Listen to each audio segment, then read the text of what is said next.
The fixer who couldn't finish the job. That will be the legacy of Keir Starmer, who is Britain's 6th Prime Minister in 10 years. I will resign as leader of the Labour Party. To offer my resignation. I am resigning. I am returning to my plough. I will resign as leader. I'll tender my resignation. A long line of leaders who cut their own time short once they realized it was running out.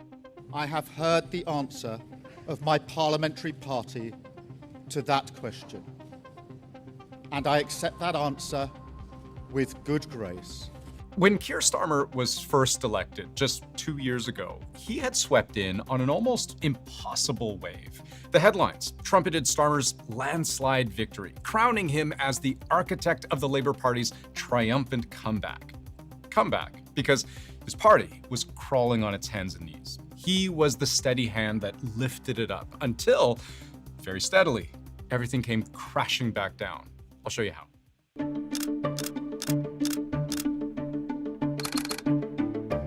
What makes Keir Starmer's rise and fall so remarkable is that before he was first elected, his party was absolutely lost.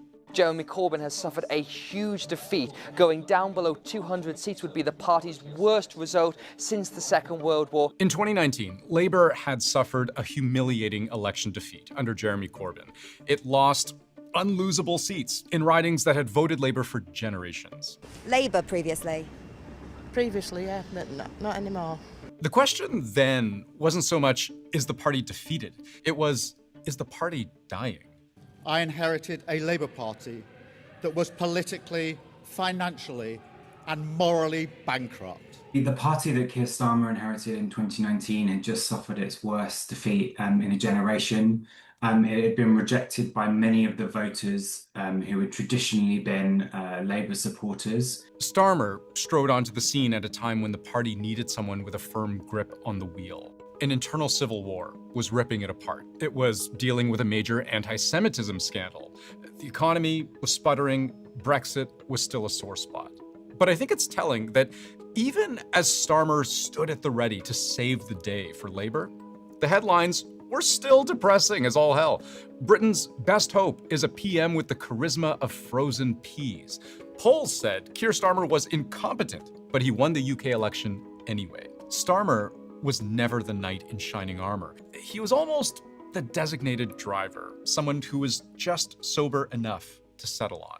Starmer never enthused the electorate. He wasn't charismatic, and he fought a very careful campaign that was simply defined by one word, change. But it never told us change to what. So the deal effectively was never sealed between the Labour Party and the electorate. And so, if we're trying to understand Starmer's downfall, it's important to understand that his rise wasn't ever rock solid to begin with. Yes, Labour picked up an astounding 200 plus seats from one election to the next, rags to riches, a clear majority in 2024, but with several 100,000 fewer votes overall compared to that previous election in 2019 when the party was obliterated. That was an election where analysts say Labour won through tactical voting. A win that was maybe more about frustration with the Conservatives than any love for Labour, and in that way, a Potemkin landslide, as in a victory that wasn't much of one. So people were glad to see the back of the Conservatives, but they weren't necessarily massively wedded to Keir Starmer's Labour government. Then, Starmer started actually governing.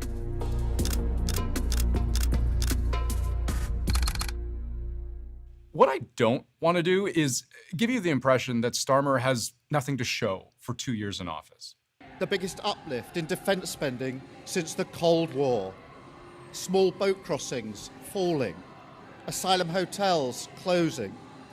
Protecting young people from social media. I think Keir Starmer had delivered a lot from our manifesto. I think he did his best. He's very sincere, very true. Prime Minister Starmer, in just 2 years, Europe and Ukraine's security is stronger because of you. But there was also this long series of stumbles and missteps that, over time, built, block by block, this impression of Starmer as a leader with no big ideas, no vision, no conviction. Does the Prime Minister now admit that he was wrong to remove the winter fuel payment from millions of pensioners? One early term example that still gets raised today is this moment where Keir Starmer is defending his government's unpopular move to cut energy payments to pensioners, which would have left them short hundreds of pounds through winter. Mr. Speaker, the number one job of this government was to put our finances back in order after the last government lost control. That is, and to deal with the 22 billion black hole that they left. The only black hole is the one the Prime Minister is digging. This didn't end well for Starmer. He had to reverse course, which itself caused damage because it fed into this idea that Starmer had no real position on anything because he had no conviction. Even Starmer's wins were sometimes seen as losses, expending political capital when his stockpile was never all that large to begin with. There's been a range of challenges where the government has fallen short or mismanaged reform agendas that have led to a kind of cumulative concern and lack of trust in the leadership of Keir Starmer, both from the Parliamentary Labour Party, but that was also reflected in the polls amongst the public. I should say, none of this is black and white, and that's easy to see when you crunch the numbers. The Economist did a really good analysis on Starmer's tenure, and you'll see things like this, where crime is down under his leadership, but following a long-term trend that predates him. Or wait times, patients seen in under 4 hours, reassuringly up, but far short of the NHS target. Home building is trending up recently, but is still far below target and below what the Starmer government started with. And on immigration, stopping the tide of small boat migrants, overall numbers trending down for now, but again, still above what they were when Starmer was first elected. Keir Starmer has been responsible for about 15 U-turns in policy, and so the problem with Keir Starmer is he's associated with being a ditherer, someone who can't make up his mind, and when he's introduced policies, he's then rowed back from them. And the slow erosion of the very ground under Starmer's feet wasn't just summed up by lack of conviction or lack of inspiration. It was critically also a lack of judgment.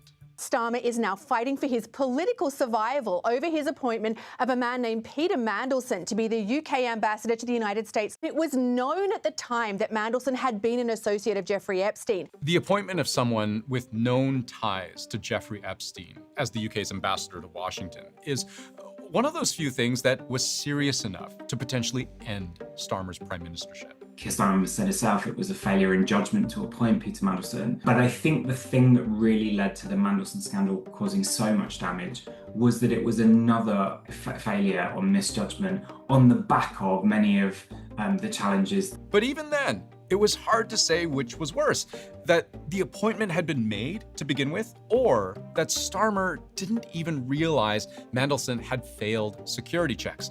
I would not have gone ahead with the appointment, he would tell lawmakers, had he known. Because would you rather have a leader who lacks judgment or who lacks awareness? He painted a picture of barely knowing Epstein. I didn't know that was lies at the time. But in the end, Starmer's leadership would survive even this. What I think ultimately was his undoing was a much broader question about what kind of leader Starmer really was.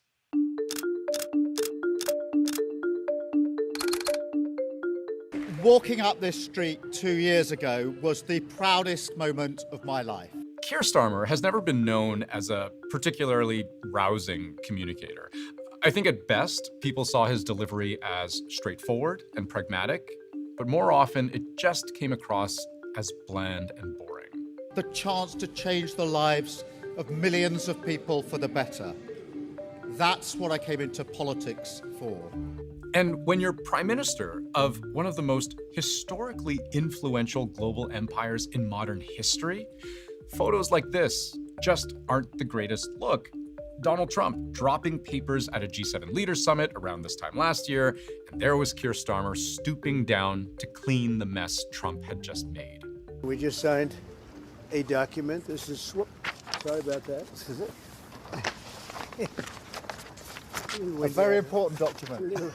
Little windy out here. Give me that. Donald Trump is a polarizing figure, and even amongst right-wing voters for right-wing parties in the UK is a pretty divisive and deeply unpopular figure. Because of the way Starmer worked hard to ingratiate himself with Trump, he was sometimes seen as something of a Trump whisperer, someone whose warm rapport with Trump gave Britain an international edge. But that only lasted for as long as he was willing to do what Trump wanted. When the two leaders split on the war on Iran, Trump made a mockery of Starmer's government. He belittled its military might, calling its most powerful warships toys, said the US relationship with the UK was not like it used to be, and he made it personal.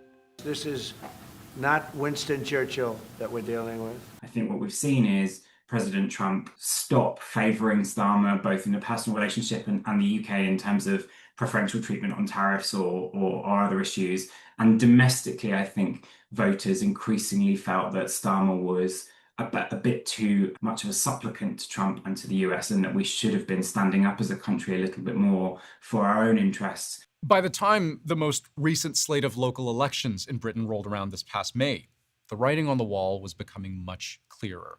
Labour, and by extension, Starmer himself, did very badly.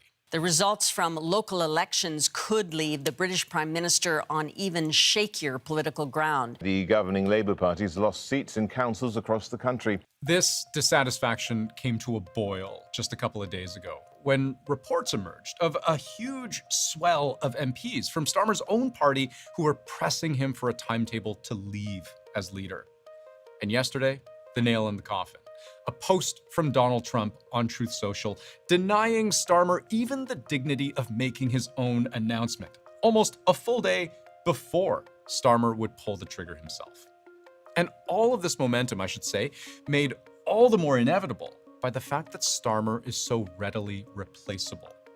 This man, Andy Burnham, before there's even been any kind of leadership process at all, is almost universally seen as Starmer's successor. A local mayor, but known as the King of the North for his stewardship of Manchester during the COVID pandemic. He's immensely popular, charismatic, and a reminder that no one thing sank Starmer's fortunes, but rather it was a whole series of things. A slow collapse in confidence that will in all likelihood mean Britain will see its 7th prime minister in about 10 years in as little as a few weeks from now.